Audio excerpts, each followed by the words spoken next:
as long as you believe in the work and do the work.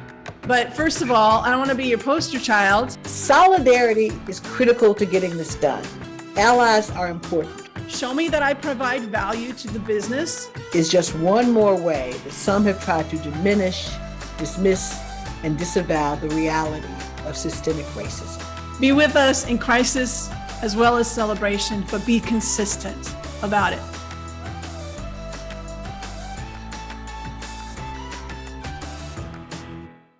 Janet, I got a question for you. Okay. So sentiment around 4th of July is changing. Some people are questioning how to celebrate or if to celebrate at all, given that we learn more and more about US history and now that Juneteenth is a federal holiday. So how should we handle Independence Day as companies? That's a great question. And the way I look at it is this. Think back to 1827. Formerly enslaved abolitionist Frederick Douglass posed the question, what to the American slave is your 4th of July? And then he went about and answered it. He said, it's a day that reveals to him more than all other days in the year, the gross injustice and cruelty to which he is the constant victim. So when I think about 4th of July, I have to realize that Independence Day didn't mean independence for everybody. 41 of the 56 signers of the Declaration of Independence, roughly 70%, were slave owners.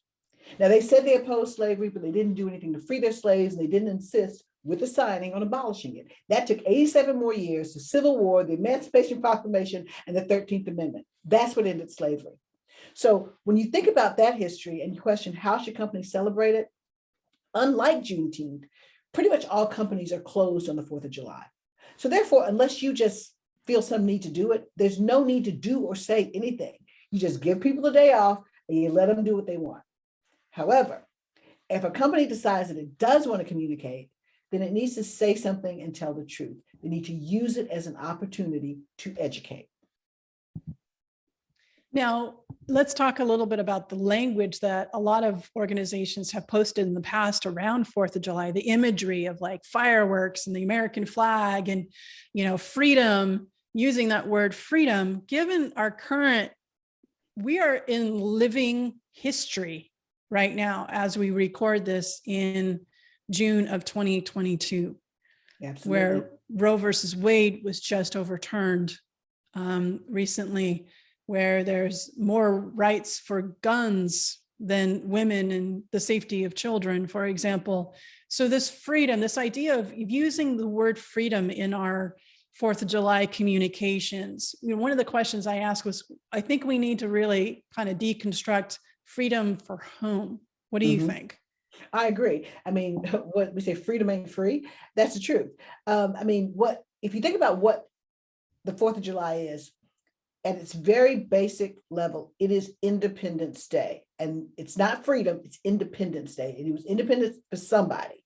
So if you got to talk about it, you can use its clinical name, which is Independence Day. I guess you could do that.